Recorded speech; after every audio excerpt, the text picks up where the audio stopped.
Hey, everybody. Welcome to the Random Redshirt Podcast. I am one of the hosts, Zach, and hosting with me is the other host. What's up, Chris? Hello, everyone. Zach, great to be here. And Zach, we've got a great guest. Justin, thank you so much for being here. We're thrilled to have you. Really excited on all that we're going to be able to learn today. It's going to be a lot of fun. Yeah. I'm very excited to be here, although I realize I missed the opportunity to wear a random red shirt to the show, but I'll do better next time. Yeah, no worries. No worries. Yeah, so for those of you tuning in, either through the audio side, through the podcast platforms, or here on YouTube, we always appreciate you here to watch us and listen. If this is your first time on the podcast, be sure to head over to Instagram and Facebook and check us out there. You can subscribe to us on YouTube or your favorite podcast platform. But Justin Underwood, he has a massive social media presence across Instagram, and I don't know if you have Facebook or not, but I know you have Instagram, and he's got a great YouTube channel. If you are a fan of Marvel, of anything Marvel or comics or anything like that, be sure to go follow him on there. His YouTube channel is called Spidey Hits. Obviously, Spider-Man's his guy. We'll get into all that here in a little bit. But yeah, again, Justin, thank you so much for jumping on with us here and talking about Marvel and Marvel trading cards and sharing your passion with us here on the Random Redshirt Podcast. And I'm happy to be here to talk Marvel on a little bit of a sci-fi podcast channel. It'll be a lot of fun. Yeah, for sure. And we like Marvel too. I mean, in fact, if this is your first time on our channel, we do have an episode. You can go back before we started doing video. There's an audio where we talk specifically about the Marvel Cinematic Universe, which is a lot of fun. And we decided, Chris and I were talking, we decided, we haven't talked about Marvel in a while. And, I was telling Chris, I said, there's this guy I follow on YouTube and Instagram who does all these Marvel trading cards and stuff. And he'd be a great guy to have on. So, yeah, again, welcome. And let's jump right into this. So the first thing I wanted to ask you, Justin, is kind of what we do with a lot of the guests we have on. We like to go back in the way machine and time travel. They did it a lot in Star Trek, so why not do it here on the Random Redshirt Podcast? Going back to the very beginning, what's your earliest memory you have of becoming like a Marvel fan, Spider-Man comic book? What's your earliest memory of all that? Wow, that's challenging. Earliest memory. It's got to be X-Men the Animated Series for me. My parents knew nothing about comics, did not know anything about anything fantasy related, for that matter. They grew up in a rural setting, where that wasn't really allowed, to be honest with you. Wasn't, just get outside, be in the yard, that kind of stuff. But X-Men the Animated Series was the first real introduction for me. So that had to be 1992. Okay. Obviously, I had some awareness of Spider-Man and these characters, but there's not a solidified memory before then. Gotcha. Yeah, back when all of us were growing up back in the day, being into comics and all that stuff, it wasn't very cool. If you were considered a nerd or a geek or whatever. Now comic books and everything, they're cool. Everybody wants to, like superheroes and everything. And I think a big reason for that is the MCU. I think that's really opened up a lot of people to this world, right? Yeah, I think that, along with the fact that we have an avenue where we can talk about it in a way that we can build a community where maybe the playground wasn't always safe at times to talk about it. And I think that's made a big difference. Yeah. Yeah, absolutely. Okay, so I have to ask, because I've been watching your videos for a long time on YouTube, and they're fantastic. Like I said, folks, if you haven't watched them, or if you've ever wanted to know anything about Marvel, especially trading cards, you got to follow Spidey Hits, follow Justin's YouTube channel. But why Spider-Man? What in particular? I mean, Spider-Man's an awesome character. I mean, I don't know somebody who has said, Spider-Man, he sucks. Like a lot of people like Spider-Man. But I'm curious as to, because your channel is Spidey Hits, right? Yeah. And a lot of stuff is Spider-Man. Why Spider-Man versus all the other options out there? What drew you to Spider-Man in particular? Well, I've given this actually a lot of thought. It's something I thought quite a bit about. So, like, my first favorite superhero was Wolverine. Like Wolverine was first. But then Spider-Man the Animated Series came out, and Peter Parker, is this kid who doesn't have his real parents around, which is a struggle, and that happens for a lot of kids, right? Where their parents are separated, divorced, or whatever circumstances that creates that. Right. And he has this He's given this gift, really. He's bit by a radioactive spider. He now has all this strength and ability and agility and heightened senses. And rather than use that selfishly, he chooses to be Spider-Man, which I think is really cool. And couple that with the fact that all the good that he does actually creates challenges in his life with the people that he cares about, and he's having to learn to navigate that. And then also that he wears a mask. And I think the mask is actually really important because that means just about any fan can see themselves in that role because he is masked up. It's not clearly this character or that character, like, say a Nightcrawler here. He's got a blue face. People don't probably see themselves relating to Nightcrawler, but I think Spider-Man has such a relatability to him that it's one of the reasons why so many fans around the world and throughout the last 60 years have gravitated towards him. Nice. And he's dealing. He's a young man. He's dealing with problems that young men should deal with as they grow up. Plus, he's got all these powers. So, wow, that's really cool, Justin. That's and awesome. If you go back to the animated series, they just did a really good job, I think, of setting up this character and struggling with good versus evil, where sometimes when people are making up heroes today, they try to blur those lines a lot, and you end up with a bunch of anti-heroes or heroes that don't necessarily contrast that differently than the villain, so to speak. And I've always just really loved the fact that Spider-Man was just clearly a hero, and there wasn't any question about his moral compass. Now, I love that. Yeah. Go ahead, Zach. No, I was gonna say, so with the MCU, right? Even before the MCU, we had Tobey Maguire with his 3 Spider-Man movies. We've gotten Andrew Garfield as Spider-Man. We've gotten obviously the most recent with Tom Holland as Spider-Man. Do you have a favorite of the 3?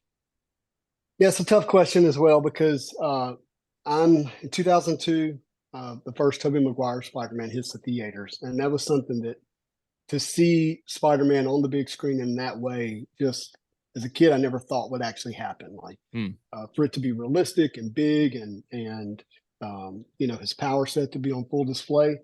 So that's probably going to be the most special movie because you can't recreate me that age seeing that for the first time. It's like asking a lifetime Star Wars fan if there's a movie experience better than 1977 for them. There's not, right? But at the same time, I can't deny the fact that Tom Holland has done a really good job, portraying kind of what the comic book version of Peter Parker would be like on the screen. Yet Andrew Garfield is probably the funniest to me, and he's the one who has the best humor. So if I could, obviously if I could put all 3 of them together, we'd have like maybe the perfect Spider-Man, but probably Tobey Maguire, that movie when I watched it first, but Tom Holland embodies Peter Parker the most. Yeah, I was going to say, I think my favorite thing about Tom Holland as Spider-Man is his ability to portray this kind of awkward teenager, like he's a little bit what's the word I'm looking for? He's a little bit not to say in denial, but I mean he hasn't seen much up before he becomes Spider-Man, right? He just has this unique view of the world that's not quite adult like some of the other superhero characters. And I think you see that a lot in I want to say it's the first one, Spider-Man Homecoming, right? Yeah, I would say yeah. Kudos to MCU because what I think they've done is they managed to draw out over the course of these really big events and movies the becoming of Peter Parker as Spider-Man, which we actually see in the first issue of Spider-Man in Amazing Fantasy 15. He gets bit. He says, you know what? I'm going to use this to make some money. I'm going to go wrestle. He does that. He wins the match. The event owner doesn't pay him, and it upsets Peter Parker. Then a burglar shows up, robs the event owner, and Peter Parker just lets the burglar leave, only to discover later that burglar shot and killed Uncle Ben. And Uncle Ben's last dying words is, "With great power also comes great responsibility." That unfolding of that event for Tom Holland Spider-Man has gone all the way up to Multiverse of Madness, which, not Multiverse of Madness, Far From Home, spoiler alert. That's when we get Aunt May saying, "Hey, with great power also comes great responsibility," and then they snap everybody's memory, and he's now actually becoming Spider-Man with that heavy mantle of great. With great power comes great responsibility. They drew that out really well, I think. Yeah. Yeah, I love that. Now he's turned to really kind of serving his own community, right? With the gifts that Yeah, I he think they're has. gonna Yeah, put him back on the street yeah, and not have him out in these huge big universal events, and we're gonna see him struggle what it means to be Peter Parker and Spider-Man. yeah. Spider-Man's got that personal touch, right? So he can affect like on an individual basis, person by person, like with Mhm. what Spider-Man does in his neighborhood. He's our friendly neighborhood Spider-Man. So Yeah. yeah. Yeah, it's gonna be good. I haven't Oh, heard, but are they doing more Spider-Man movies with Tom Holland, or are they going to get a different actor? You know, I believe I heard that they've re-signed him for quite a bit of time, Oh, but good, please, good. please fact check that. Maybe yeah. you never know because you see all the everybody's like trying to make the news, so to speak, and with all the rumors. And I think I remember hearing that, but I don't know that it matters that much. I think they will, but Sony has to put out a Spider-Man movie every so many years, or they lose the rights. So they're going to continue to put out all the Spider-Man movies we want. Yeah, it's Mm. very interesting that dynamic, right? That Sony still owns the Spider-Man rights, even though Disney has pretty much their whole rest of the MCU. So, it's very fascinating dynamic between Disney and Sony and how all that plays out. Yeah, Yeah. and some of that history actually feeds into Marvel cards a little bit. Mm. Ah, oh, nice. So, Justin, tell us about, if you would please, tell us about your channel, your YouTube channel, and what made you want to become a creator and have a YouTube channel. We'd love to learn that. Yeah, no, thank you for that question. So, the in 2000, I think it was 2017 to 2018, I started collecting. Well, I was finding a place in my life where, from my wife and kids and my income, I had the ability to collect without negatively impacting them. My wife and I've been together since she was 14. I was 15. We were married at 19 and 18, Wow. and we were just adults from day one, so to speak. And it wasn't until 2017 that I was like, okay, I can start collecting something again that I want. The girls are my wife and my two girls are okay. They got what they need. And as I was thinking through that, I wanted to collect something that I could like enjoy, but also wanted it to have some type of monetary market aspect of it without being super expensive. And action figures is what I landed on. And action figures were a big part of my childhood. Mm. Well, I created an Instagram account that I wanted to be hidden. So I wanted it to kind of have like a gamer tag, is what I thought of it as, like a gamer name. And so I said, well, I like Spidey. So Spidey. My initials are JEU. So Jew. And then my birthday is in September '09. So Spidey Jew '09 was my Instagram account I created. Like a burner account. And all I did was post these photos of my action figures.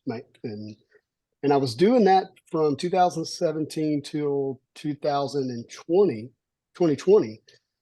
And in 2020, my profession is I'm a banker. I do home loans. And I've been using social media to make content for my profession, but I knew I needed to level that up and take it up to the next level. But I was pretty scared. And I was like, you know what? I can start doing video content using this, burner account name, Spidey09, and no one will watch it. Like, no one will care. I'll make 35 videos, and it'll be about, what I collect. And at the end of the 35th video, I will know how to do lighting, upload a video, know how to edit, work with audio, that kind of stuff. Well, little did I know, I uploaded my first video in November of 2020. By February, March, April the next year, before I got to the 35th video, like a whole community has sprouted up around the channel that was really special, specifically with Marvel cards. And it was during that video making that my rediscovery back into the Marvel card hobby began.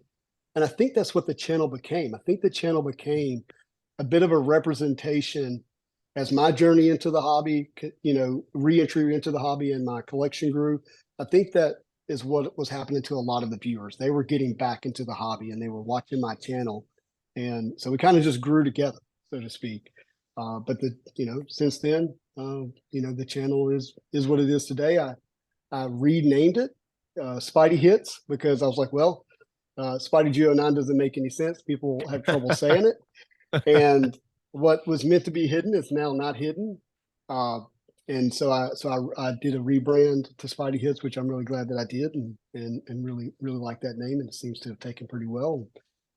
So now I just make content. My very first video, my opening line was, "Hey, I'm Spidey G09, and as always, I hope you're having a marvelous day."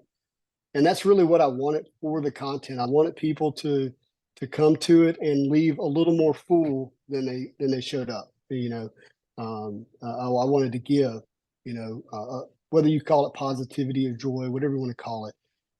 That's the experience that I wanted people to have around this thing that would have them come to the channel, which is, nerdy collectibles, so to speak. And I've been really committed to that. And I think that's one of the things that has also really impacted the channel. Yeah, that's awesome. I mean, I collected like about that much of Marvel cards over the years.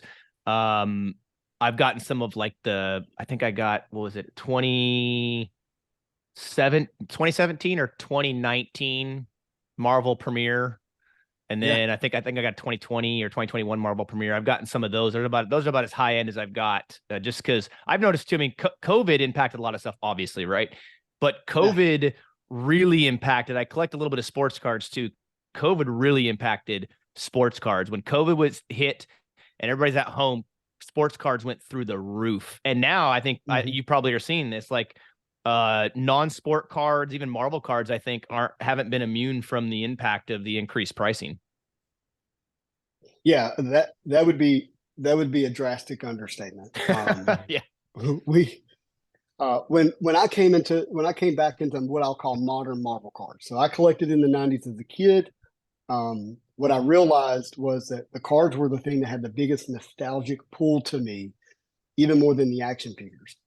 And the reason I didn't pick Marvel cards first is because I didn't know where you could even find them. Like there was nowhere to go buy them. There was nowhere to go pick them up. I think I stumbled into a couple of Facebook groups, and just to be truthful, they didn't feel welcoming at all. The whatever learning curve there was for modern stuff, I just remember asking a question and kind of getting "you don't belong here" kind of answer. Like if you don't already know, then you're not going to get the information, and whether that's what they meant, that's how I felt. And so I just stayed away. And if I would see some cards, I would buy them, but they were generally 90s cards, mass produced, overproduced cards, but they were what I enjoyed as a kid. Yeah, they were nostalgic. Yeah. They were nostalgic. But in January 2021, I stumbled onto the fact that Marvel cards were going through that COVID boom. And I was kind of amazed that something I enjoyed was getting that kind of attention, especially in the realm of what people would pay for it. Well, then I stumbled onto a new release called Marvel Masterpieces, 2020 Marvel Masterpieces, which that name goes all the way back to 92. It's been near and dear to me from the beginning as a Marvel collector, Marvel fan. And I was able to buy into that product at the time of the release on what's called Upper Decks E-Pack. And no, they're not digital cards; they're physical cards. Yep, I get some on there too, a little bit. Yeah, and dude, that just sucked me right back in. The experience of being able to get a modern Marvel card and now beginning to figure out where to get them just sucked me right in. And next thing I know, my content just shifted immediately from action figures, Marvel Legends to Marvel trading cards. And when I was first buying cards, I was buying them for $100, $200, $600, and that was totally foreign to me. You talking about for the boxes or individual singles? Individual singles, and spending that much money on a collectible was so foreign to me. It was really painful, to be honest with you. But by the end of the year, those cards that I bought for $75, $100, $200, $600. It was a rainbow of 2099 Spider-Man PMGs is what it was. Oh yeah, I think I've seen some of your videos with some of those PMGs. They're Yeah. stupid expensive now. I sold that set of let's see, it was a purple, green, blue, red, bronze, the 5 cards for $35,000. And that was of Spider-Man. The PMGs of Spider-Man himself. No, that was 2099. Oh, Spider-Man 2099. Got it. Miguel Okay. O'Hara. Yeah, Spider-Man 2099. That's a so car. I went from I went from, oh my gosh, this is really expensive to how can I not sell these because of what people are willing to pay for them. Yeah. And by the way, they're not selling for that now, but that's to your point. It was so impacted by just this. People were seeing what sports cards were selling for. A precious metal gem, a PMG in sports was selling for hundreds of thousands of dollars. And so other buyers looked at Marvel and said, well, this is Spider-Man. How could it not sell for tens of thousands of dollars? Yeah. And that happened. And whether it should or shouldn't, that's something we can talk about. But that was my experience of it, and kind of, facilitated, some of the craziness that you see. I think you made a good point though, Justin, because it's the same way with any collectibles, right? I mean, I try to explain this to my wife that some people invest in stocks and some people invest in other stuff, right? Real estate, whatever. I mean, I have a variety of different collectibles and things like that. I'm a little bit all over the place in some regards. I've tried to narrow my focus a little more these days, but I mean, collectibles and trading cards are the same way. You could sell one trading card one day for, I'll give you an example real quick here, because I collect sports cards. I don't collect as much as I used to because they've gotten so expensive. I can't pay $500-$600 for a box of cards and get $20 back in value. It's just, it's not a good idea. But I got back in, this is when I was living up in Alaska, Chris, I'd bought in 2 separate boxes of football cards. This is before the whole COVID pandemic spike in sports cards. And each of those boxes, they were at different times, different sets. I pulled 2 different Patrick Mahomes rookie cards autographed. Wow. I sold one at auction on eBay. It was a rookie patch autograph numbered out of 75 of Patrick Mahomes. I sold it at auction. It sold for $38. And I came across it one day randomly in somebody's grading submission return video. And it was the exact card because I knew the number. I knew exactly what it looked like, everything like that. And it was graded a 9.510 from Beckett. And it's like I think it's like a, I don't know what, a $10,000 card or something ridiculous now that I sold for $38 at auction. Another one I sold before he even started a game for $125, and it's now several thousand. And so it's collectibles I found, and you probably find this the same thing, Justin, whether it's comics or action figures or trading cards, that if there's a card that you have that's not maybe a PC card, a personal collection card, right? That you're like, hey, I pulled this, but I don't collect it, so I'm going to move on and sell it. There's a window, right, of where it's peak value, and as a collector, you kind of you have to know where that window is, or have to have some idea of where that is, right? Otherwise, you can either lose a lot of money or make a lot of money. The window's really hard for collectors to see. Yep. Because those windows are designed to target you as a collector. It's difficult to enjoy and love and want these things and see them in the mindset of like, I'm only here for the profit. I'm only here to sell it. Yeah. And it makes it dangerous. I mean, you got to be, well, whatever it is for you, but for me, let me say it that way. I gotta be really awake to the fact that if I'm spending money on something, there doesn't need to be this exit strategy. Like I gotta really want it and want to keep it, because the idea that I'm going to be able to, just automatically sell it for more money or get my money back is just not true. Right. Yeah. I think that's a big thing. Like when you're getting to collectibles, you can't assume that you're going to get your money back, right? You almost have to go into it, especially with, like, I look like sports cards, especially. You have to go into it thinking, I'm going to take a loss. And then if you do happen to, let's say you buy something and then you get some stuff, you keep some and you sell the rest, you have to assume you're going to have a loss, but maybe hope that you'll get some, at least your money back. Yeah. Because there are flippers out there. Yeah. If you really believe in it, and kind of the the eye of Sauron hasn't turned his eye on that item yet, where there's market manipulation or people who are trying to create a market with it, then maybe you'll do well. You just got to be careful. I mean, there's a greater expense to spending money than just the money being gone, right? Right. Yeah. And it's just be mindful of that before you start trying to buy something just because you think you're going to sell it for more later.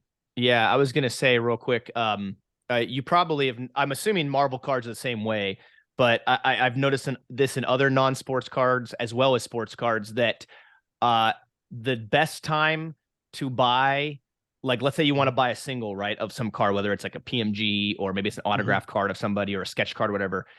Typically, the best day to buy that is not on release day, right? Because on release day, people throw stuff up on eBay and they ask stupid prices, hoping to get as much as they can because there's no market yet for it. And then people go out and way overpay for a card, which I've done a couple times in some things, but I've tried to learn my lesson. So do you see that as well in Marvel cards, that release day typically is really, really bloated and inflated in prices? Well, Upper Deck, the way they release this product, they do a physical release first.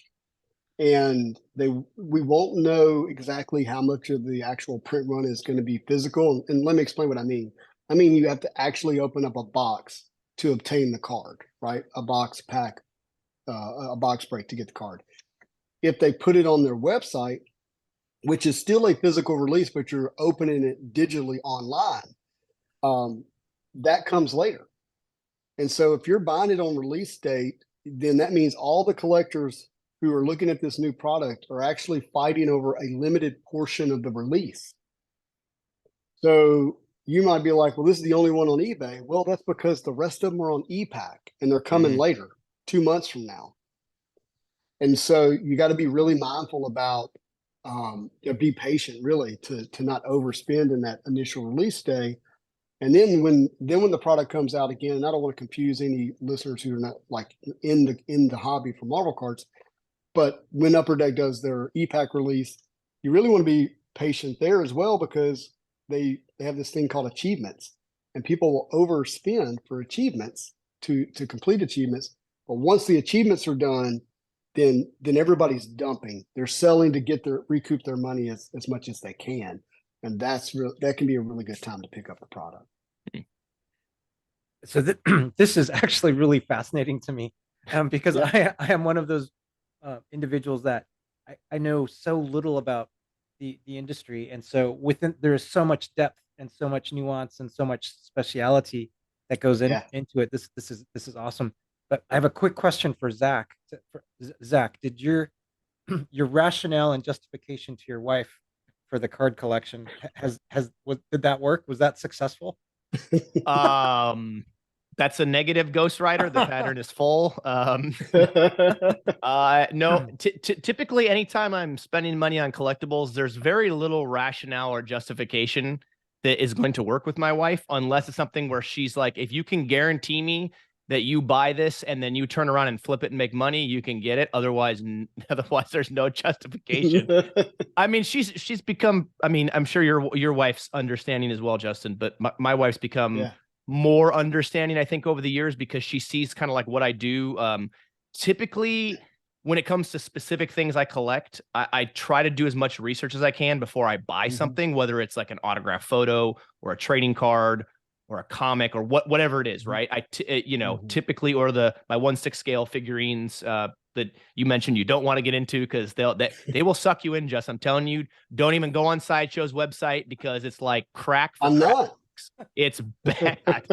It's really bad, especially because you said you're into figures younger. Like this is a whole nother ball game. Yeah, I'm pretty sure if I bought one of those, it'd be once for fun, twice for life. Yeah, those are my two cases right there, full of fit. Yeah, so it's just not it's not something you want to go down the road. But yeah, I try to do my research, Chris. Like I just try to, because it's like going to my wife saying, "Hey, I'm looking at something I want to purchase."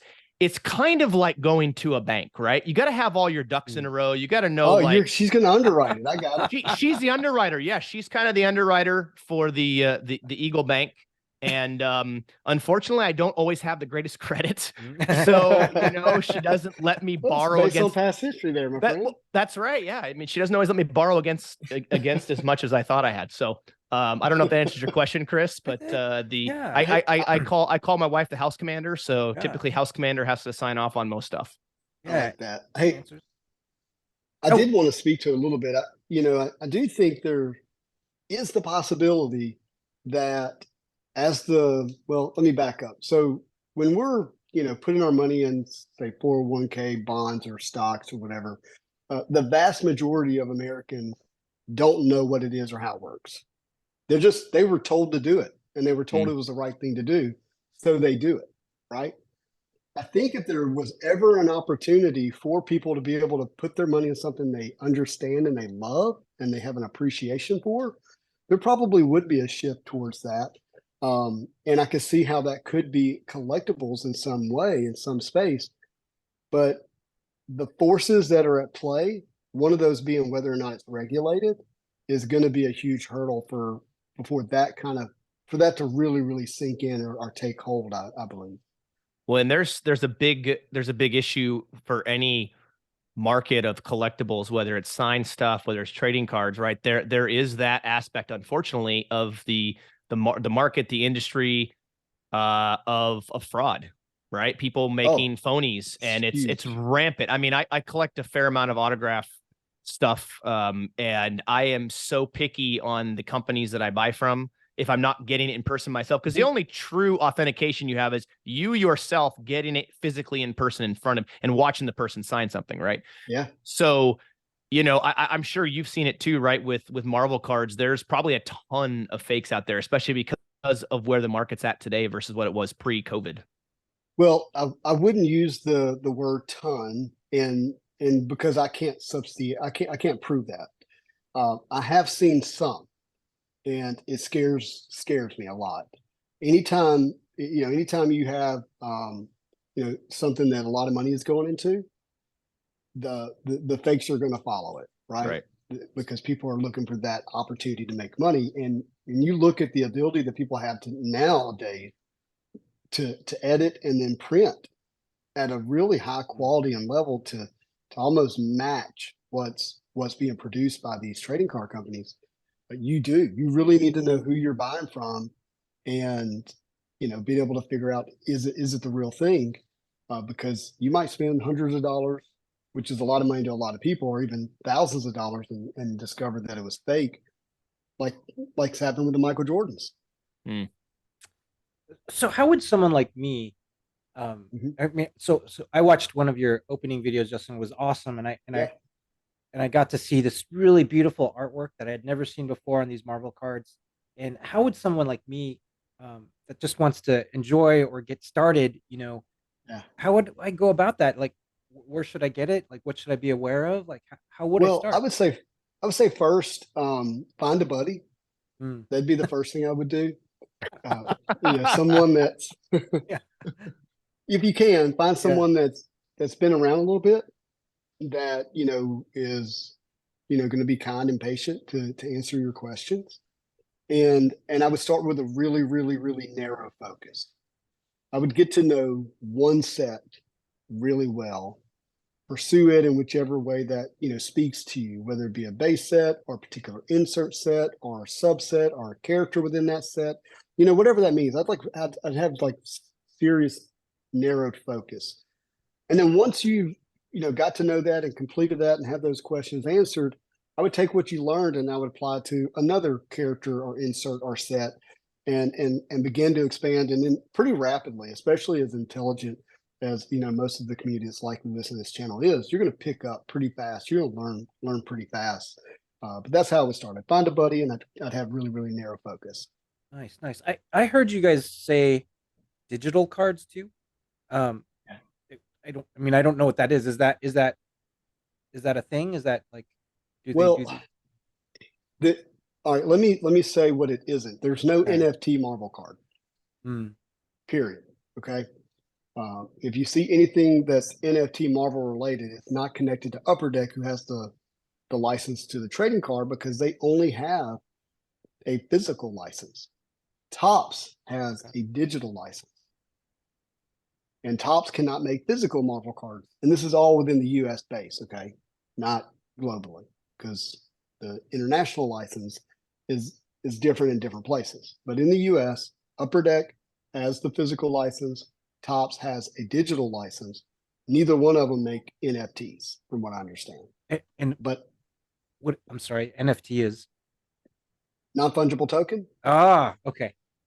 Yeah, which is, well, if you know what it is, then you know what it is. But it's still digital, but you can prove the ownership of the thing, and so that's what supposed to make that valuable. But as it relates to Upper Deck, they do have a website called Upper Deck ePack, and there will be digital cards, but they can't exist off of that ecosystem of ePack.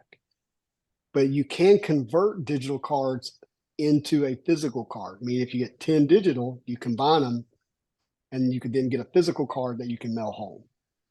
Interesting. Mm-hmm. Yeah, I actually bought some. I bought some. I haven't bought too many e-packs off of Upper Deck's website, but I did buy some of the Marvel Spider-Man, the metal Spider-Man stuff. I bought a hobby box of it. It was terrible. And it was terrible. But I did get some e-packs, and I did get a comic cut out of the e-pack, so that was cool. Oh, nice. And then I redeemed it for the physical card, Chris, and then they shipped me the physical card. So that basically it shows you a picture of what the card is, and then I redeem, quote unquote, redeem it. Say I request to have the card, I paid the shipping, I think it was, and then they mailed me the physical card. Yeah. So. Oh, nice. Yeah, it's an interesting way to collect cards. It's somewhat new, I think. Correct me if I'm wrong, but Upper Deck ePack's been around since 2016. It's a real cost-effective way for Upper Deck to get product to the consumer without having to deal with distributors and significant boxing and shipping. And so it's there's a lot more profit in it for them. So that's one of the reasons why they want to have their product on that ecosystem. Yeah, I like a fair amount of the Marvel Upper Deck sets that they've done. I'm not a fan of the Marvel movie sets that they do, because it seems like now, especially nowadays, maybe earlier on when they did it, but Upper Deck now, it just seems like it's so hard to pull anything of significance out of any of the sets that are based on the Marvel movies. You're getting a lot of manufactured garbage, I think. At least in my opinion, that's how I feel what it is. Like, oh, you get this patch that they manufactured, and that's one of your hits. It's like, for $120, you got to give me something more than that. It used to be, back when I first started buying some of the Marvel movie cards based off of like Avengers and stuff like that, there was like, you're either guaranteed an autograph or a sketch. Now it's like you're lucky if you get either one of those in 10, 12, 16 box case. Yeah, and I don't want to kind of prop Upper Deck up and say they're doing a great job, but the real issue is with Disney, with Marvel. Marvel Studios is basically, from what I understand, they're saying, hey, anything that's on these movie sets belongs in a museum, and they're not letting it go. So where they used to be able to get real authentic apparel or items that were used in the movies, relics, they can't do that now. And then on top of that, to get access to these actors and actresses, they're not able to get the product in front of them where they can get on-card autos. They're having to do all stickers. Yep. Because they're signing hundreds and hundreds and hundreds of them at a time, because that's the only way they can afford it or get access to them and get it in a way that they can get it onto the product in a timely manner. And that's really watered down the MCU product, both of those things. Yeah, it's been pretty rough, but I do like some of you said the 2020, was it Marvel Masterpieces that you got into? Was that the Joe Jusko set? Well, yeah. Well, Joe Jusko's 1992 and 2016. Marvel so it wasn't 2020 then. Okay, so it's 2016. I couldn't remember. But 2020 is Dave Palumbo. Palumbo, who got was it. The son of Julie Bell, who was one of the masterpiece artists in 1996. Nice. Yeah, the Marvel Masterpiece sets, I mean, they've gotten pretty expensive, but they're really nice. They're thick cards, think about right? it this All the way. base cards and stuff are thick. Yeah, they're premium stocks, they're premium cards, but the big thing about those is that they take generally they take a fantasy artist. That means this artist has worked either on Magic the Gathering or whatever sci-fi, books or, in that realm, so to speak, where you have these realistic fantasy artists. And they say, well, look, what if they did original art for a Marvel character? And so they take that style and bring it to life with a Marvel character. And these cards, the art that's on them is not republished comic book art. It is one of a kind for that trading card set. So original fantasy art for that set is, basically a masterpiece on a card. Yeah, I can identify with Magic the Gathering cards. So I've got Okay. I've got those, and I do I love the artwork, and I love the Magic the Gathering system and all of that. Well, Dave Palumbo is a Magic the Gathering artist. Wonderful. Yeah. nice. Oh, so Justin, so of those, and you've got this awesome history of knowing the artists on these Marvel cards. Uh-huh. Yeah. So of these, are you even able to have pick a favorite, or do you have a group of favorites that you Oh, like?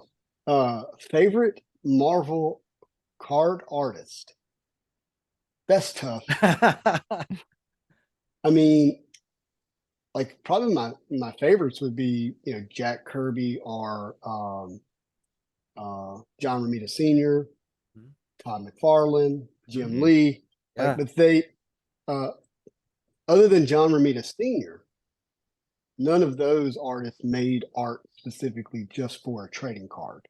Okay. It was for the comic book, and then that art ended up on a trading card, right? Okay. But of the artists that make art specifically for the trading card, Joe Jusko it's just so seared in my memory. He's definitely one of my favorites. Julie Bell, Boris Vallejo, the Hildebrandts, the two twin brothers who did art. There's a lot of them, but those would be towards the top. Oh, this is excellent. I'm learning more and more. So out of I have all I have the some original art from two of the masterpiece artists sitting behind me. nice. Yeah. Nice. Well, bring them over if you want to Yeah. show them. Yeah. Yeah. Well, let me take you to them if that's okay. Yeah, go Yeah, for it. wonderful. Yeah, if All you right. if you are listening to this episode of our podcast on the audio side, Yeah. please feel free to jump over to YouTube and check out the video so you can see the stuff that Justin's showing us. Switch this camera around. Can you see all right? Sure can. Yeah. Yeah. Okay. Well, here's the. Let's grab. This is the Joe Jusko Oh, Rogue. nice. This is actually from FPG Universe, who did an officially licensed Marvel card release of the 1992 Marvel card set in a kind of a coffee table book. Hmm. And then Joe recreated each one of those cards into an art piece. And so it's technically licensed. It's not the actual art that was used for the card, but it is the same. It is the same character that was used for the Nice. card. So that's one. And then Simone Bianchi did the 2018 Marvel Masterpieces, and this Black Costume Spider-Man is a piece that I had done by him Wow. That is amazing. in the Secret Wars pose. That's where the black costume shows up for the first time. Right. This is a card that's signed by Todd McFarlane. Can you see the signature there? Yep. Yeah.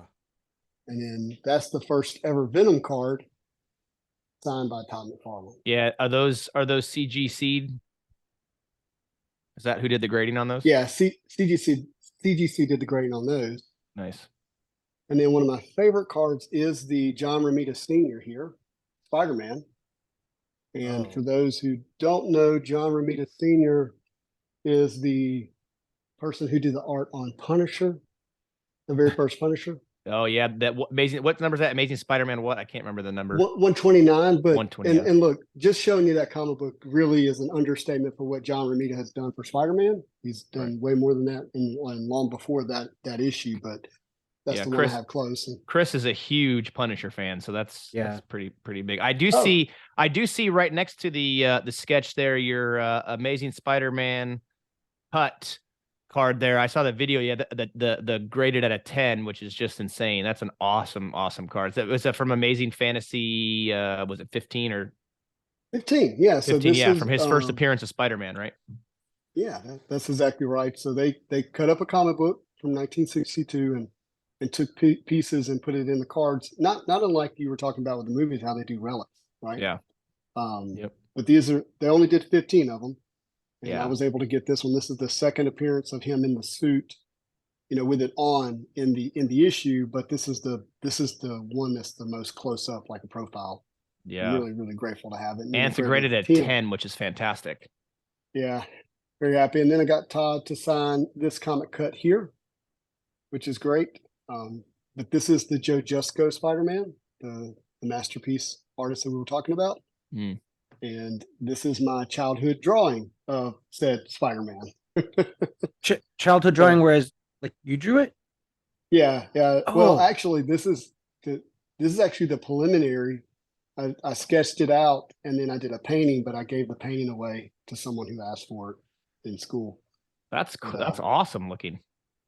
Oh, well, thanks. But I've been a fan of that for a very long time. And then here are the PMGs, precious metal gems. So this is those are the big. 2022. This is the 2013, which is the first year ever. This is the 2017. So 2013, was that in the Fleer? Was it the Fleer Retro? That's correct. Fleer yeah. Retro. So for anyone who's not familiar, 2013 Fleer Retro is the most expensive box that you can buy. They're down right now, and they're selling for $15,000 to $20,000 a box. Oh my gosh! 15, you know what's $15,000 to $20,000 a box. That's if you can find one. I only know of, outside of a case that sold on Golden Auction for $290,000. I only know of, I don't know, maybe 8 or 9 boxes that have not been opened. That makes me sad because when I was living up in Alaska, Chris, I got one of those exact boxes at Bosco's. Oh, wow. I opened one. I think it was like 2015 or 2016 when I opened it, and to think that they're worth that much. Oh Yeah. gosh.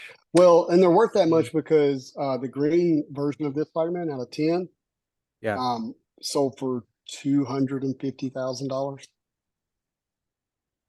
$250,000. Yep. Yeah. Wow. That's a house for some people. I am learning a ton. This is excellent. When you say PMG, precious metal gem, is that a brand of? It's a sports brand. So okay. Let me give you a little bit of a history here, if that's okay. Yeah, please. So see how this card says metal? Yes. Okay, this is a 1995 Spider-Man here. And this brand was made by a company called Arena Designs. They designed it and then gave it to, was it Skybox? Yeah, I think it was Skybox. Yeah. And this was the inaugural metal set. It did so well, they then carried it over to sports in 1996. Well, 1996 is a really important year because that is the year of Kobe Bryant's rookie card. It's also the last year that Jordan was wearing a Bulls shirt. Last year he wore it was 98. 96 was like one of the greatest teams of all time. Yeah, they won the championship that year because I believe that was the year my old, now defunct Seattle Supersonics played them in the finals. And I went to one of the finals game in Seattle against the Bulls, and we lost. But Gary Payton and Sean Kemp. That's right. Yeah, that's right. The Rain Man and the glove. That's it. Well, those PMGs, precious metal gems, that was the first year that you had metal product in sports, particularly NBA. And the first year they did this subset, this insert set. So they took the base cards and they did 100 precious metal gems, with the first 10 being green and the last 90 being red. Well, a green PMG of Kobe Bryant or Michael Jordan today sells upwards to 7 figures. Okay.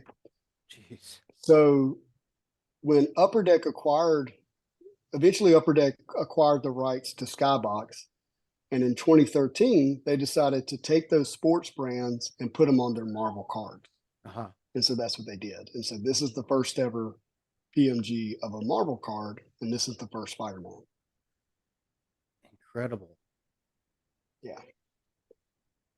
Yeah. And so that's why these cards ended up doing so well, because of the fact that sports people understood the brand, they understood the insert, and then they would go, "Hey, Spider-Man's really popular because the MCU. These must be valuable," and then people started overpaying for them.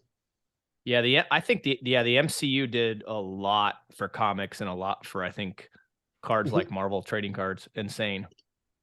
By the way, I paid almost 20,000 for this, and I probably would only get, somewhere between 7 and 12,000 today for it. Oh wow, the market's down a lot. Yeah.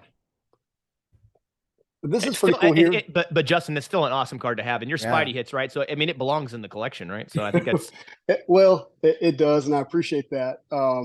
But actually, so this card, this is the 2017 red PMG. I did own the gold 1/1. I remember that. I think I shot it in the video of yours. Yeah.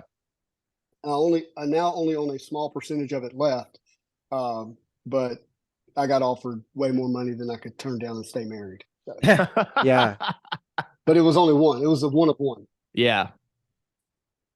Have you kept some of the cards like when you started collecting like in the 1992s? Have you kept some of the cards since then? Yeah. Like that? Nice. Oh yeah, 100%. Yeah. I'm gonna see if I have any that's like right here graded this from my childhood. But outside of maybe this 90 MU here, I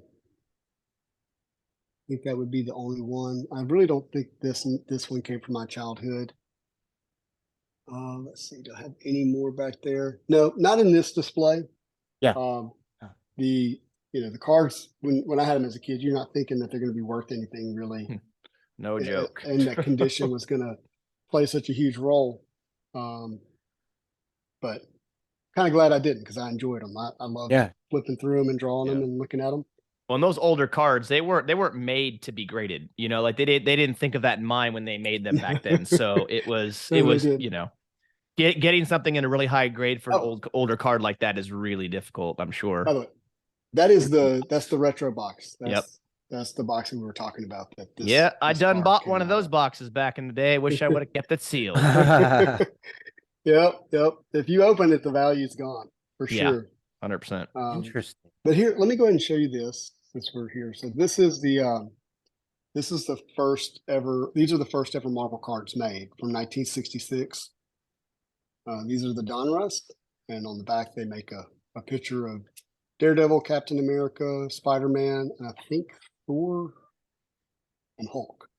But they're fun. Write your own caption. They're still, in that comic-y novelty feel. But I think these are important because they're sold. Spider-Man came out in 62, and these are 66.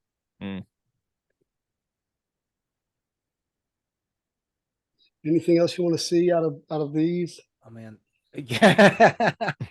I want to transport myself over there and just like immerse myself. This is Justin. This is fantastic. I mean, and it looks like Star Wars stuff. Yeah, what was going to ask go. you? Yeah, it looks like you're a big fan of Star Wars too, and this is excellent. This is right okay. So we're actually the real question, Justin. The most important question that we're going to ask tonight. All right. Yeah. The most important question is, do you like Star Trek? No. Not in the way that I think it would honor your channel and your viewers to say yes. Justin, it's no worries because Zach and I had our very first episode. We were we had our top 10 franchises, and so Zach's number one was Star Trek. My number one was Star Wars. So and one of us was correct, and you can guess which one that was. Well, look, I talked myself out of it, but I almost was going to be like, man, I'm so happy to be on this channel, where you guys talk about Star Wars. It's going to be a lot of fun. And I decided not to make that joke. Well, but no, but the funny thing is we do talk about Star Wars. Yeah. We do. In fact, our second episode we ever had was called The Great Nerd Debate, which was Star Trek versus Star Wars. We've also talked about the Obi-Wan series. We talked about Andor. We talked about the Disney Star Wars movies that shall not be named. The new trilogy that shall not be named. Chris, those are Chris's favorite Star Wars movies. I think I think if your rules of deciding what's number one, and the rules are it's the nerdy top 10, I think hands down Star Trek takes it. I don't even think it's close, to be honest with you. But if you're That was a good asking answer. which property I enjoy more, I enjoy Star Wars more. And this is actually kind of an interesting topic because when I was in elementary school, I never wanted to watch Star Wars. I didn't want anything to do with it. If it was on, it just didn't capture me. But I did watch Star Trek, particularly the one with Picard in it. Yeah, Next did I say that Generation. correctly? Yeah. Yep. Did I say that correctly? Okay, I don't want to embarrass myself. Nope, you didn't embarrass yourself. Okay, Patrick Stewart. Yep. But I loved Data. I loved him as just the idea of him being this. He's a humanoid android. Is he all robot? He's an 100% android. But the whole thought of him wanting to be more human, right? Even though he's a robot. And I had the action figures, and I remember I loved the Data because his arm would open up and you could see his wires and stuff. It was like I really liked that.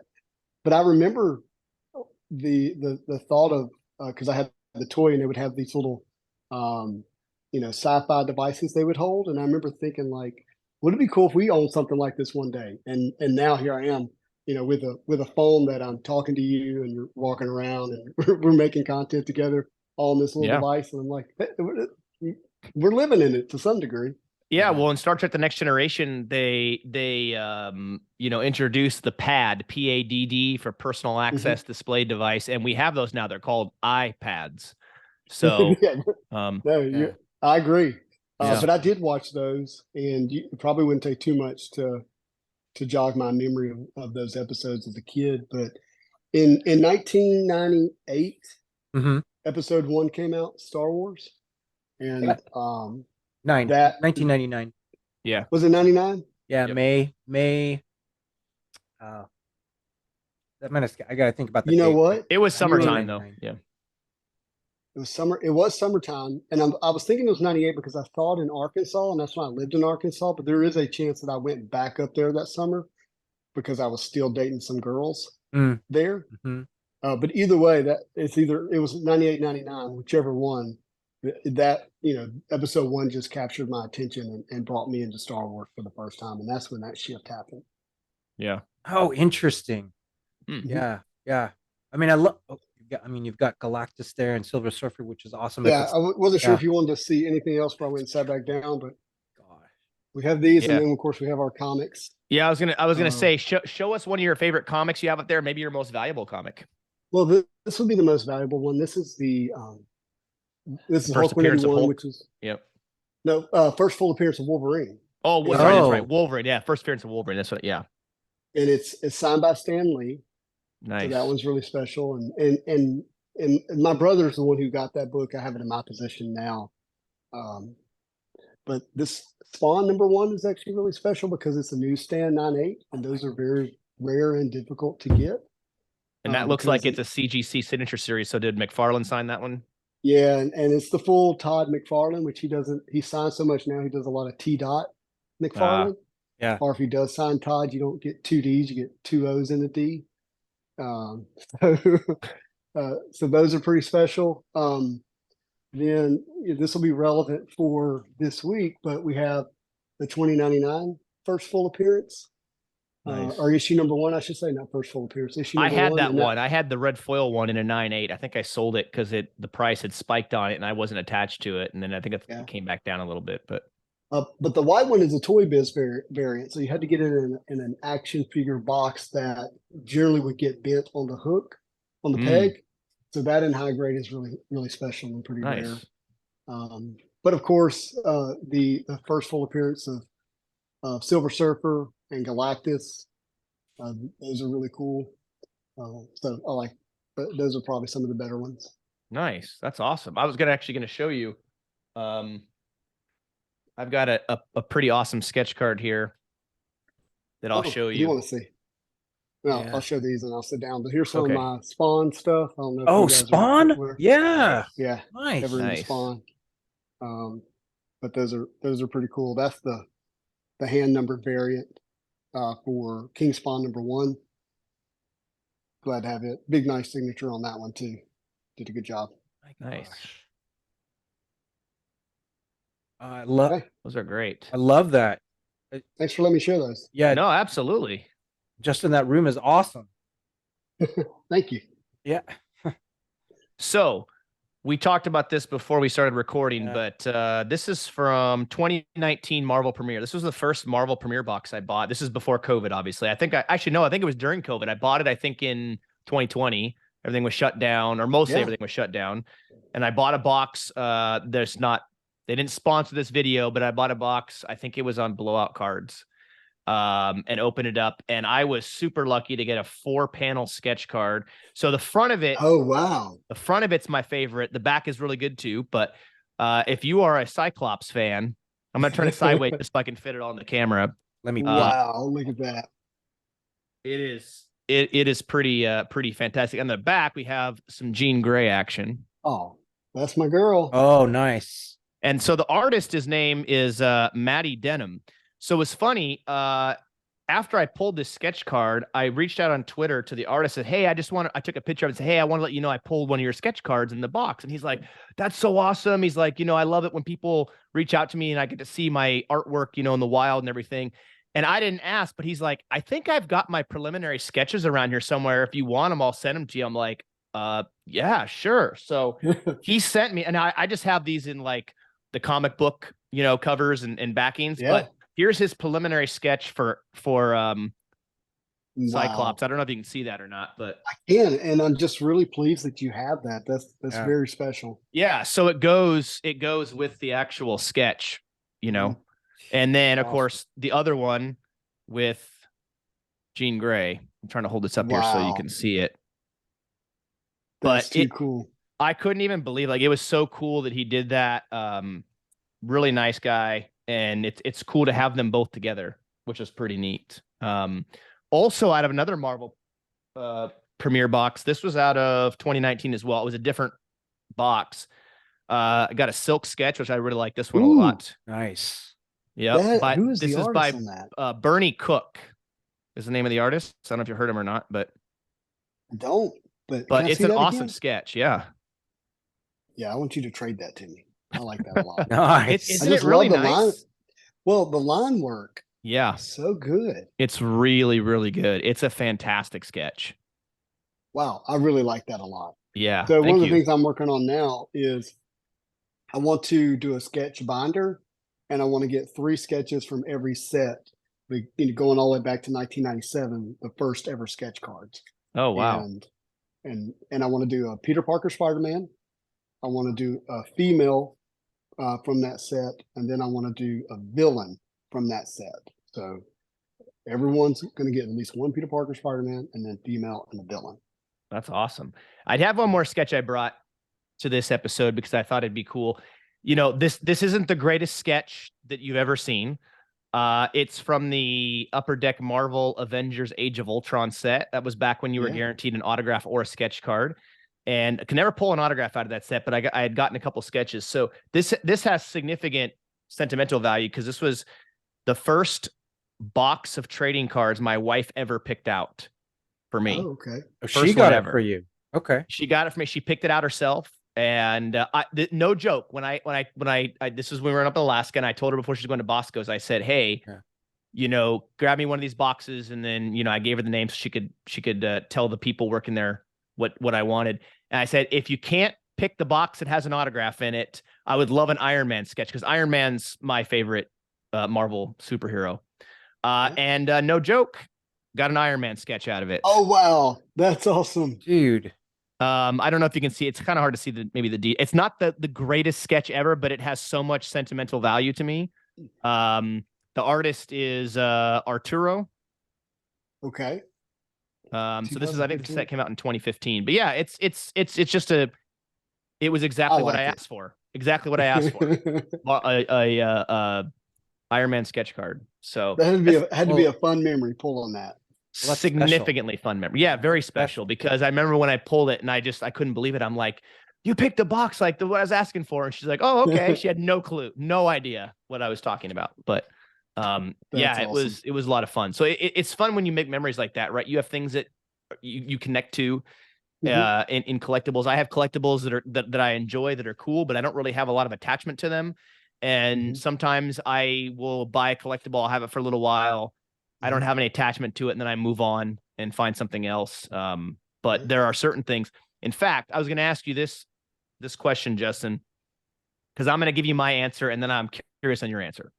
Yeah. So typically when you have collectors, right, you hear, whether it's cards or any other collectible, you hear the holy grail, right? Like, it's my holy grail item. It's like the number one thing I absolutely want. It's the number one most prized thing, possession in my collection, whatever that is. I'm going to ask you what yours is in a second. Mine, I bought several years ago. I think I bought it back in like 2008 or 2009 on eBay.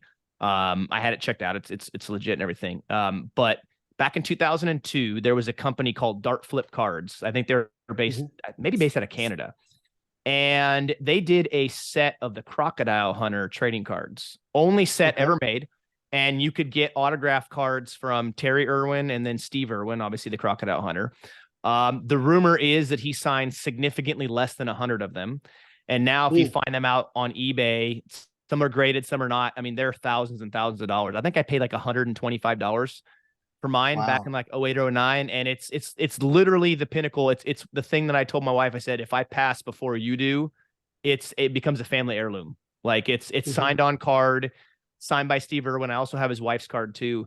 It sits in my safe. Like, I have a stack of my most, not even necessarily the most valuable money wise, most valuable to me cards in my safe. One of the things I have the entire main cast of The Big Bang Theory, all signed cards, minus Kaylee Cuoco because her card's stupid expensive. But yeah, things like that. So I'm curious on you, Justin, and Chris, I'll also ask you the question so you can answer after Justin. It doesn't have to necessarily be a monetary thing. What is the most important, most significant thing in your entire collection? It doesn't matter what it is. It could be a card, comic, doesn't matter. What is your most, valued thing to you personally? Yes, a tough question. It's actually not a question I enjoy, because when most of the time when people ask me, they're typically trying to figure out, like, what is the most valuable thing. Yeah. To me, value doesn't matter. It's just to you. What matters most to you? Yeah. Man, I have a Spider-Man action figure up here that literally has the paint worn off from the chest, where I would hold it with my thumb as a kid so much and play with it. That probably has the most sentimental value to me from just, any of these collectibles that are behind me. The Spider-Man AF-15 comic cut is really special to me, and it's special for a number of reasons, not just because of what it is. It's basically the top card in that set as I see it. And that set being 2022 Spider-Man Metal. I went into that set really hard and was after one of those cards, and Upper Deck did some things that I didn't agree with, and so I had to adjust how I was going to pursue that set, and basically I kept my own integrity and honored what I wanted to do, and instead of doing something I didn't want to do, and yet I was still able to get the cards that I wanted. And so that card means a lot to me because of the choices I made. Example, you mentioned buying Spider-Man Metal and Upper Deck's E-Pack. They came out with a price of $475 a box, which I didn't agree with. Long story short, I thought that price would hurt people, and it did. Yeah. So I chose not to buy any. And even though I didn't buy any, I was still able to get the number one card I wanted and the number one achievement that you had to do on E-Pack to get it, which was the 16 panel comic cut achievement. I showed you, it was where it was the black costume Spider-Man. Yeah. Had all the different comic cuts. Yep. So those two cards right now are the set of 16 and the comic cut are really special to me. But in terms of like a true Holy Grail collectible, I can't say I have one, because my focus just shifts too quickly. I'll be into something, really enjoy it, and then shift to the next thing and to the next thing, and that's just been true my whole life. Gotcha. Okay. I brought up my autographed Steve Irwin card only because I grew up watching his stuff and he meant a lot to me. And I picked up on that. Yeah, and you can't get it anymore. No, So you can't. It's over. And still to this day, he is the only celebrity I've ever cried over when he died. Yeah. Because he meant that much to me. Still does. In fact, I have a hard Well- time watching anything about him because I still get teary-eyed. As crazy as that is, all these years later, somebody I really, really, really wanted to meet. My mom and I had plans to go to Australia Zoo when I was younger. The trip didn't work out to try to meet him. Yeah. And of course he passed. But yeah, so I was just curious if you had something maybe similar in your collection that meant a lot. If I had, let me tell you something. If I had it, what it would be. So Stan Lee. Well, can I give you kind of the full answer? Do we have time? Sure. Mhm. Yeah. Yeah. Okay. So in 1996, there was a bubble for collectibles, whether it was comic books, Beanie Babies, trading cards. It didn't Beanie matter, Babies. right? Mhm. Your mom and pop comic book shops, cards, coins, and collectibles, all those started going out of business in around 96. There's a lot of reasons behind it, but Marvel was significantly impacted to the point that they were going bankrupt. Okay. And by the way, this is the time where they eventually sold off the movie rights to X-Men and Fox, X-Men and Fantastic Four to Fox, Spider-Man to Sony, just to have money to stay solvent. Okay. Well, trading cards were diminishing because of it as well. And your creators, all these incredible creators of comics, they had time on their hands. Well, one of the things they did is in 1997, they had a bunch of them draw sketch cards for a Marvel card set. And it was Flair Ultra Spider-Man, 1997 Flair Ultra Spider-Man. And Stan Lee drew a Spider-Man sketch card. So it's the first ever sketch card in a trading card set. Stan Lee, the creator of Spider-Man, draws Spider-Man, and it's a pack pull sketch, and it's signed on the front. Oh, wow. So if I could get a Stan Lee Spider-Man sketch card, pack pull sketch card with the auto, that would be amazing to me because it's the creator, it's art, it's his signature, it's the first of its kind in an era where people were not buying it. That would be a holy grail. Did he only do one of those, or did he do multiple sketch cards? Well, I don't know the answer specifically, but in 1997, I think it's believed he only did one.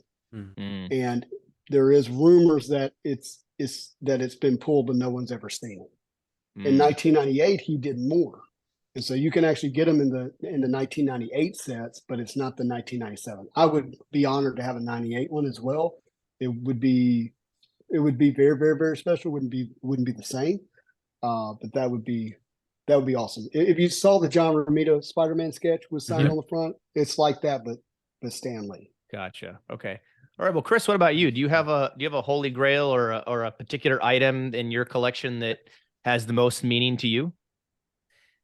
I think mine will be a little bit different, like because I don't have cards. I have collected comics. In fact, I saw on your wall, Justin. I saw you had this Spider-Man, right? So I had that. Such a great cover. Yeah. And I was joking with Zach last night. I said, okay, Zach, I'm just gonna bring this box over, and I had this box of I didn't even know what was in it yet, but it's it was comics and things I had gotten before, and so I was just pulling things out of Spider-Man. I had a lot of Punisher, I had Captain America, all of those series I love, and I had a lot of Batman and Dark Horse comics that I love. So I think about those comics that I like. I think about some of those action figures. Still have some Star Wars action figures, some that were pretty close to the original ones that I love and that are great. But when I think about what is like my favorite in my collection of things, it comes down to it's actually a series of books that I love. So it's a book. It's you may have heard of it. It's the Chronicles of Prydain. It's by Lloyd Alexander, and it's a series of books. They based a Disney movie, The Black Cauldron, off of one of the books of it. And so that is just I love that book. Those books, they're very special. They're about just a young man in his adolescence coming into becoming a man, and then all he learns in there. And I think why that is my favorite, Zach and Justin, is because So Zach, you know I love Obi-Wan Kenobi, right? You know, like he's Yes. Star Wars. He's like my favorite. He's my favorite character. I love him as a Jedi. I think he's the best Jedi out of all of them. And Yep. yeah, you know, Hands and down. yeah. And so in the Chronicles of Prydain, there's a lot of you have a mentor and you have a young man, and you have a young man learning from that mentor, and learning all of these things as he comes into being a an actualized person. And that just connects with me with Obi-Wan Kenobi and all of that, and that's why I love it. That's if I had to choose one, it would be that. And you know, I've read that series of books multiple times, and I would read it again every year. So that's mine. Hey, Yeah, everybody has their own thing, you yeah. know. There's nothing wrong with that. I was going to It's show you too. So we talk about comics. I don't have a massive comic collection, and you know, you may not like this answer, Justin, but my yeah. favorite, I will say my favorite comic book character, because I don't call him a superhero. He doesn't have any superpowers. My favorite comic book character Okay. of all time is Batman. I'm a Batman guy. No, That's my Batman's thing. Batman's in my top 5.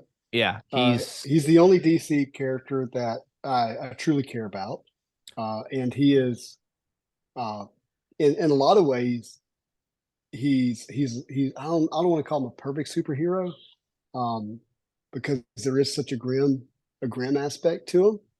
yeah, But the fact that he has a moral code of never killing someone speaks to me so strongly. I love it.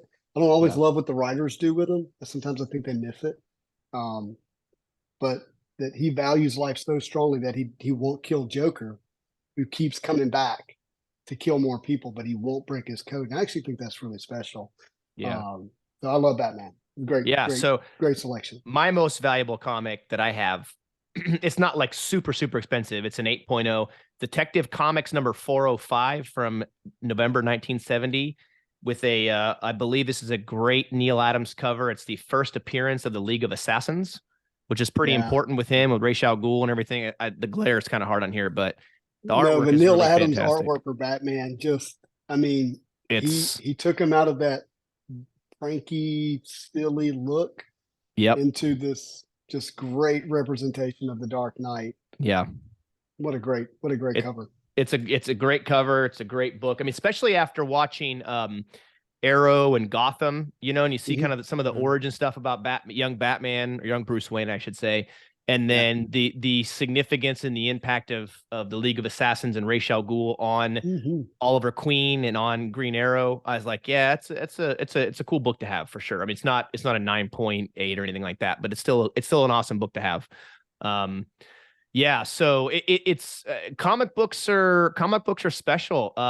Besides Marvel, I maybe you kind of already Mhm. answered this with Star Wars, maybe, but besides Marvel, is there another franchise that you're a huge fan of? Is it Star Wars? Is it a different franchise? Well, I actually owe quite a bit to Lord of the Rings. Mm. And so, so obviously I have this fandom that's specifically tied to Spider-Man and Wolverine, and Batman. Batman the animated series was really, really awesome. Um, very much enjoyed that as a kid. But the first time I went and saw Lord of the Rings, I had very little awareness of who J.R.R. Tolkien was, of the Hobbit, and or the books. Maybe I'd heard of them, and they lived in this "I'm not smart enough to read" category. Um, that's likely how I thought of it as a kid. Hmm. And I watched it, and it just awoke inside of me, this imagination, and which I think is actually really, really important to, living life to its fullest. And imagination can be dangerous, but also can just be super rewarding. And that led me to, uh, reading the book. So I watched the first one, the Fellowship of the Ring, and then I went back and I read, uh, the Hobbit, the Fellowship of the Ring, the Two Towers, and the Return of the King. And reading those books, has just meant the world to me. I love it. And then that spawned me to write a book called Bound by Freedom, which I'll show you something real quick. This is actually, let's spin this around. Can you guys hear me okay? Yes. Yeah, Yeah. So this is actually the map of and you can see the Tolkien, influence with the map. If you're Oh, familiar yeah. with the maps. Yeah. So I won't go in. I won't bore anybody with what Bound by Freedom is, but it just meant that much to me that it kind of it sparked that in me, and in a lot of ways, the stuff that I have related to Bound by Freedom is actually probably from I don't consider it a collectible because it's my own creation, but uh, if there was a fire, I would grab my manuscripts and notes and what I've written in those maps probably before I would grab some of my collectibles. Yeah. That is outstanding, Justin. I didn't know that. Thank you so much for sharing that with us. And it's just beautiful to learn that, Lord of the Rings and that volume of work inspired you and affected you. And Yeah, this is and outstanding. even Yeah. that led to an appreciation for C.S. Lewis, who was Yes. friends of Tolkien. Yes. Yep. Most people know him from Mhm. Chronicles of Narnia, although he has many other tremendous writings. But C.S. Lewis says something that just still impacts me today, even as a YouTube creator, which is, I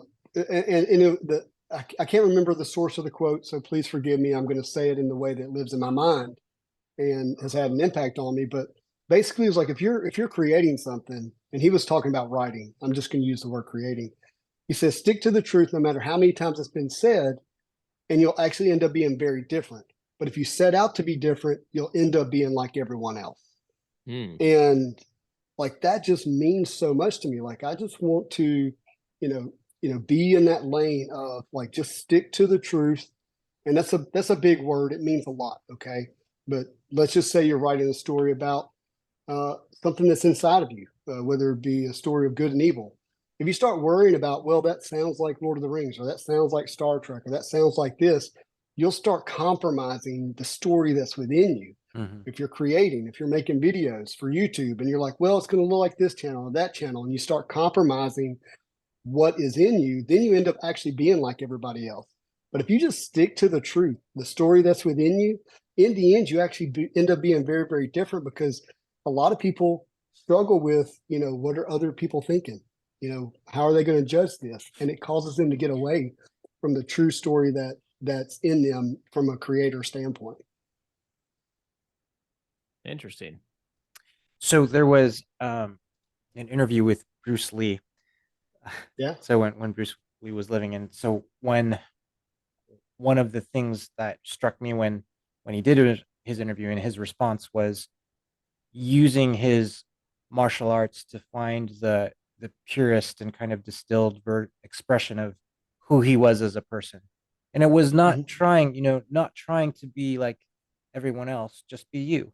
Just be you, and Yeah. be the most authentic person and version of you that you can be. So those themes, that's just beautiful, Justin. Those themes it's just awesome, and people can learn so much from that too, right? So Yeah. Yeah. Bruce Lee ended up Yeah. being very different. Yeah. He didn't set out to be different. He set out to be Bruce Lee. Yeah. Maybe the greatest martial artist of all time, arguably, Yeah. Yeah, that's a really good quote, Chris, because what is our inside gag? We're nothing if not authentic. I love it. Yeah, that's great. Yeah, for those of you watching or listening here as part of our podcast, if you've not been to Justin's YouTube channel, Spidey Hits, please go do it. I think the thing that I love most about your YouTube channel and your content, Justin, is not the flashy cards or the all the videos. It's the positivity. It's the welcoming atmosphere that you create through your content, right? Like you watch your videos and like every time I watch one of your videos, I just feel happier. I just feel better. Like, so if that is your goal, then you can check that box off as being successful. And that's what I love. So if you're having a down day, and so there's so many Marvel fans out there. So if you guys are having a down day out there, go watch Spidey Hits, because I guarantee you by the time you're done watching this stuff, you'll have a smile on your face. You'll feel like, yeah, things are looking up. I love that. Thank you for sharing that. Because, if you're like me, my affection around these collectibles or stories, whether it be Marvel or whatever, happened during a difficult season of life. And for a lot of us, that was when we were kids, when things were happening outside of our control. And maybe it didn't for you, but that's true for me. And so I think one of the reasons we come back to it is because it represents that in some way. And life generally gets harder as we get Yeah. older.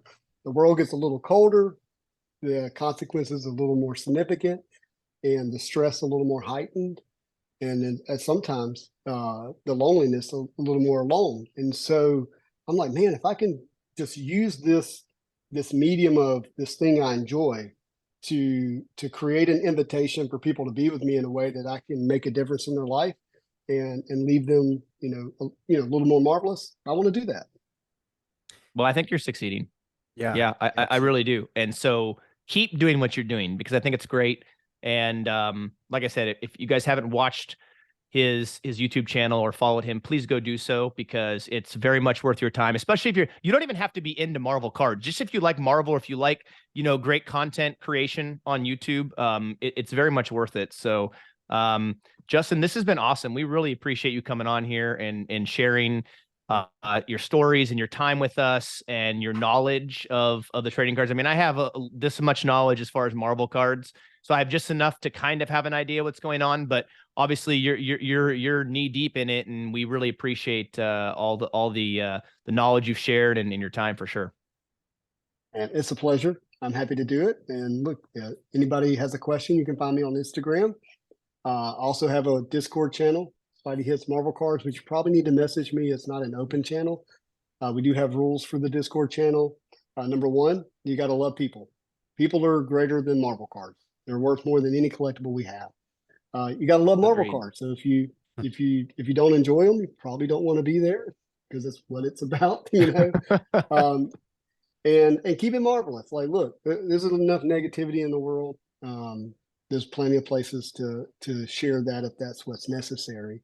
And it doesn't mean don't be honest and don't be authentic, but don't be deliberately negative. But if you love people, love Marvel cards, you want to keep it marvelous, that Discord is a really good place, especially to learn because we have people there who are much better experts than even me who can help answer questions and share that information with you. Yeah. Yeah, we really appreciate it. Your videos are definitely a breath of fresh air because the internet is a pretty nasty place for the most part, right? I mean, because you have all those keyboard ninjas and keyboard warriors out there who they just say stuff behind faux names and there's no consequences basically for the most part. So it's nice to have a breath of fresh air. Well, and I appreciate that. And look, there's love for them too, man. They're likely, going through whatever they're going through. And and as terrible as it is, probably doing the best they can what they got to work with. And so I'm really grateful to be in a place in life where that's not necessary for me. So I don't want to be a part of that or spreading that. And we live in a day and age, like you said, if it's 1992, you're probably not wearing a shirt that says, I hate Star Wars. And I'm wearing a shirt that says, I hate Star Trek. Right. Like but that's where we're at now. Like people have an outlet to say what they hate rather than only talk about what they love. And yeah, I think the way to combat that is just to be a bright light as much as I can. Yeah. Justin, if I could ask you one last question from me. Yeah. But you think about the journey that I've loved learning all of this about you. And you think about the journey that you've had just in the last few years and to the audience you have now. Mm-hmm. So 3 years from now, 4 years from now, 5 years from now, continuing on this journey, like where do you see yourself or what kind of effect would you like to have? Ooh. I want to continue to show up as a leader in the space. And that word means a lot to me. So let me define it to make sure you hear it the way I mean it. So I view a leader as being a cause in the future that was not going to exist on its own. That means I see myself as, that I matter in it, and there's an impact that I can have. So I want to be a cause in the future that was not going to happen on its own, that serves or attempts to serve all relevant parties in the most loving way possible.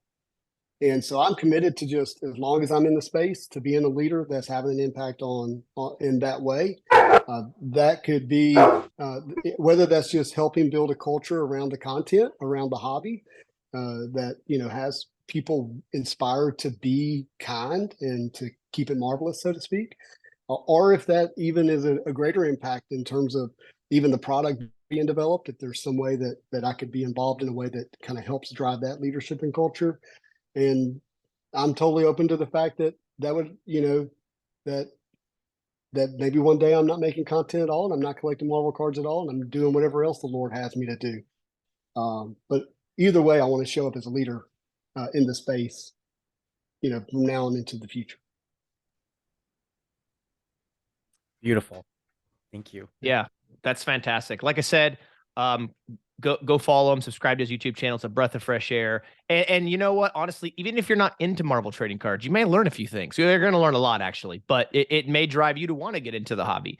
Look, on almost every Tuesday night, we do the Marvel show, and it's obviously Marvel cards is a big part of it. We really talk about nostalgia, and then we talk about kind of real life issues related to the hobby and to collecting, both the positive and negative aspects of it, and to make sure that we're all keeping a good, healthy mental space as we collect.